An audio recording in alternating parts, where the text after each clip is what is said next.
Alan wasalan wa marhaba, mpenzi wa Bandari Football Club.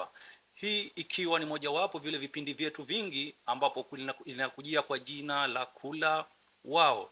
Tunakujia katika makazi makuu ya Shakahola. Usiseme ya kwamba je, Shakahola ni wapi? Ni kule kwa yule bwana Mackenzie ama wapi? Lakini hiki ndicho kituo rasmi kinachotoa matokeo, ambapo wengi wanapokuja katika maeneo haya hutoka na machozi, wengine hutoka wakisaga meno.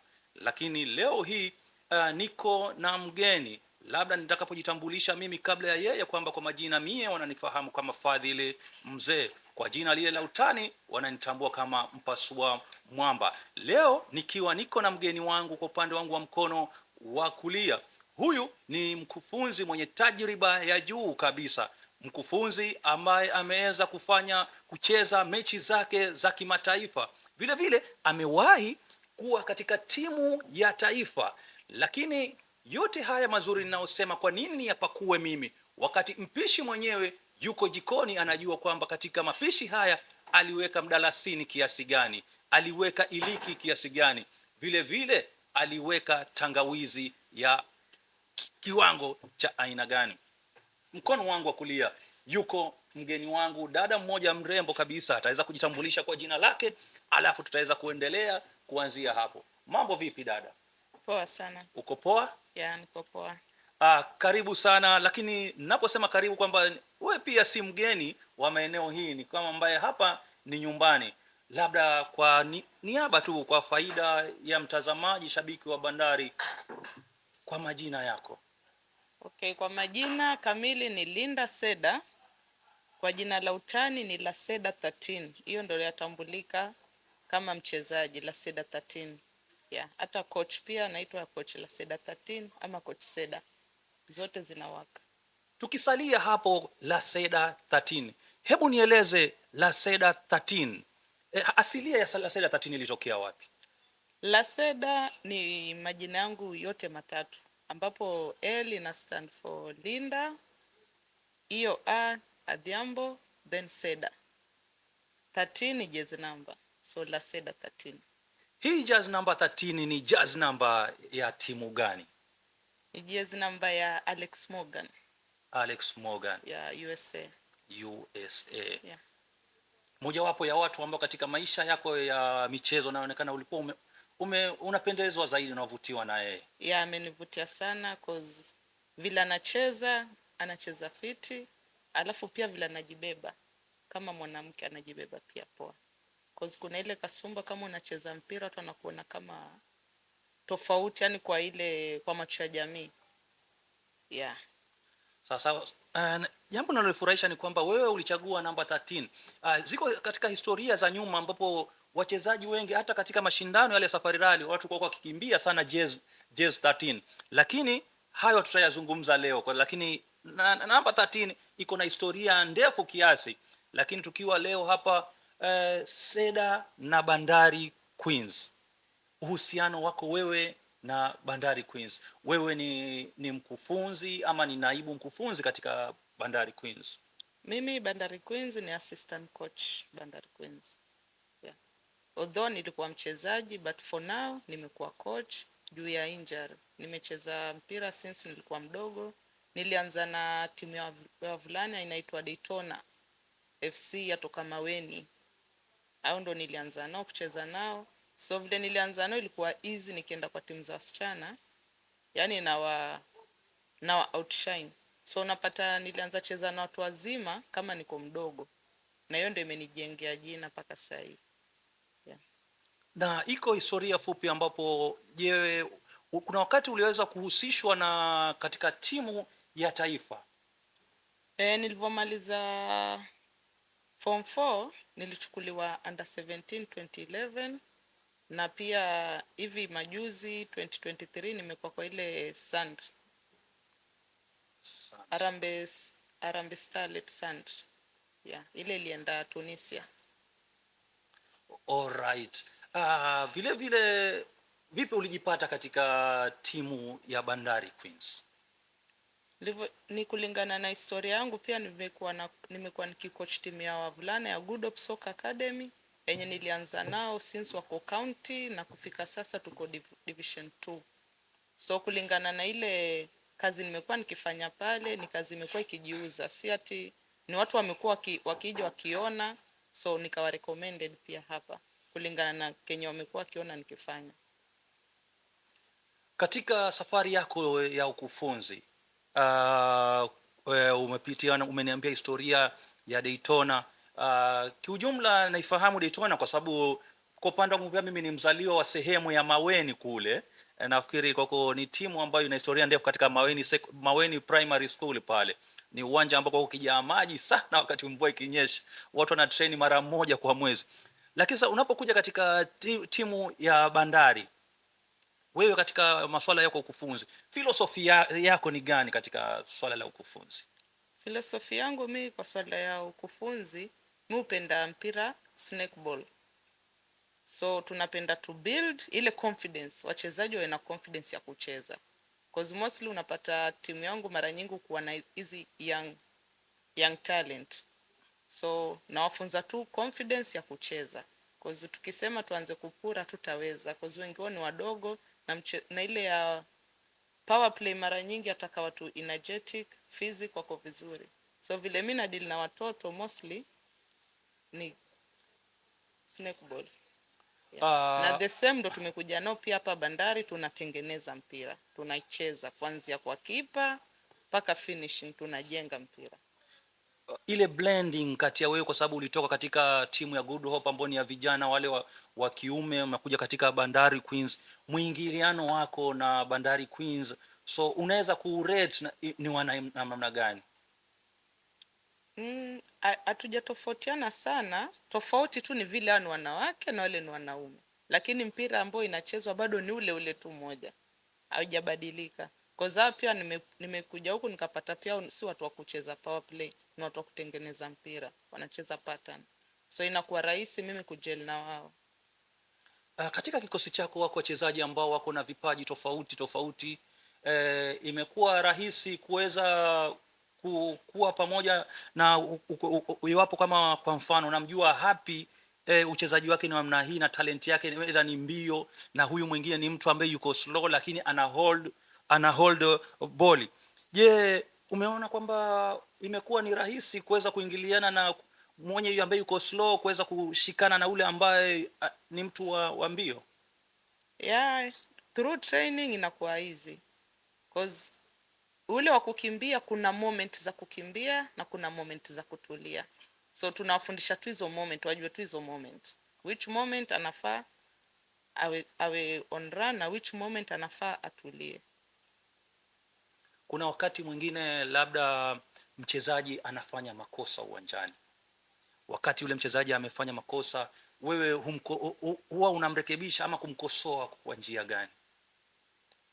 Kama coach, mchezaji akifanya makosa, kama yuko kwa on the play, ufai kumkosoa. Cause hapo tayari damu imechemka, ye mwenyewe ako na pressure, alafu wezi jua ile makosa ameimake, alikuwa na decision gani ana make. So unamwacha, then baadaye unamrekebisha. But kama ni zoezi, ni on the spot, unamrekebisha cause ni training. But kama ni kwa game, unangoja after, ndo unamrekebisha. Kipo kitu kimoja ambacho wewe hukifanyi siku za kawaida, lakini inapofika match day, hichi ni kitu lazima kwa wachezaji wako, huwa unasema kwa lazima wafanye. Hicho gani, kitu gani during the match day?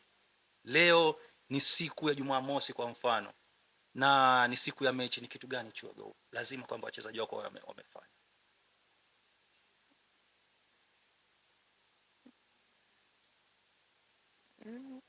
Tricky kidogo. Kuna wakati wewe kama mkufunzi umewahi fanya maamuzi magumu kabisa. Ulifanya maamuzi magumu siku ya mechi, na katika maamuzi yako ile magumu uliyofanya siku hiyo yaliweza kufaulu. Ilikuwa ni maamuzi kama gani? Hiyo ilitokea, ilikubidi sasa hii pale ilipotoka mwambia head coach wako leo lazima hii tufanye hivi. Ilikuwa ni situation gani? Ni situation tulikuwa tunacheza na Sunderland. So tulikuwa tuna lead na 1 goal, but sasa kulikuwa na fullback tu wangu.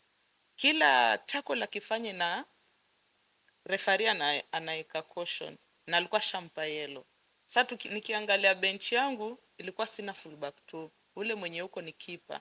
Sasa nikaangalia huyu akikula red nitakosa next game, itakula kwetu. So nikamfuata tu head coach, nikamwambia hapa kitu ya kufanya tunamtoa huyu fullback 2, wacha tumweke huyu goalkeeper fullback 2. Although head coach alikuwa na ile kusita, but nikamwambia tunafanya for better, tunampa tu instruction na tunaambia one of the midfield support tumalize hii game, because ilikuwa bado kama like 20 minutes mpira ishe. So na zile cautions zilikuwa zinakuwa mingi, so tulimake hiyo decision na ilisaidia.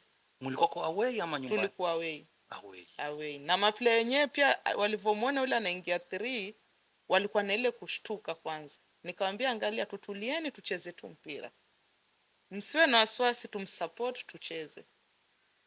Na walikuja wakaingiliana nayo, baadaye wakanifuata wakaniambia nyie hapo litusaidia, tulikuwa anakula red huyu. Katika uchezaji, katika wewe najua ni kama mzazi katika wasichana wako wale wa Bandari Queens. Wewe ni kama mzazi pale, vile vile wewe ni kama dada yao.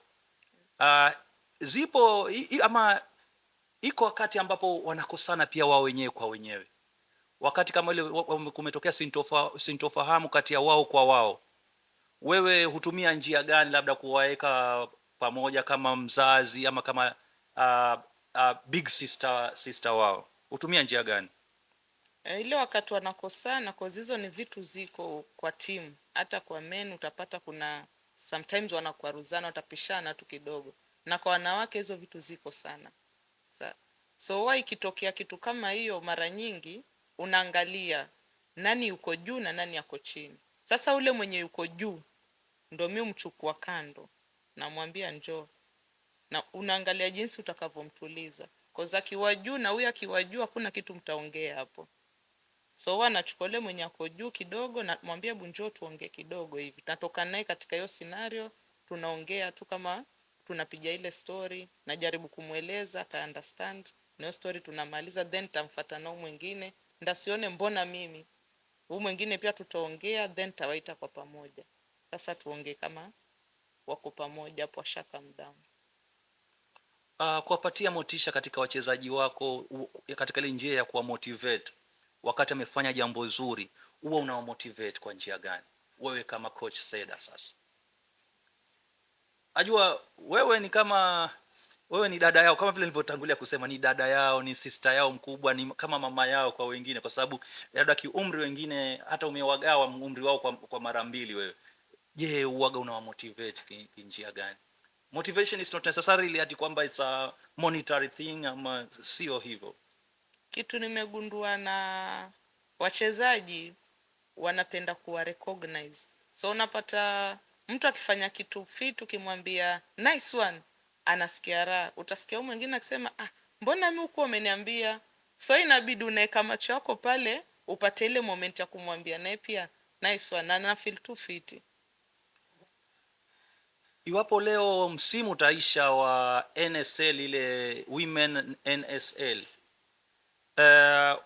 useme kwamba timu ya Bandari Queens nimefaulisha, itakuwa kuna jambo gani limetokea?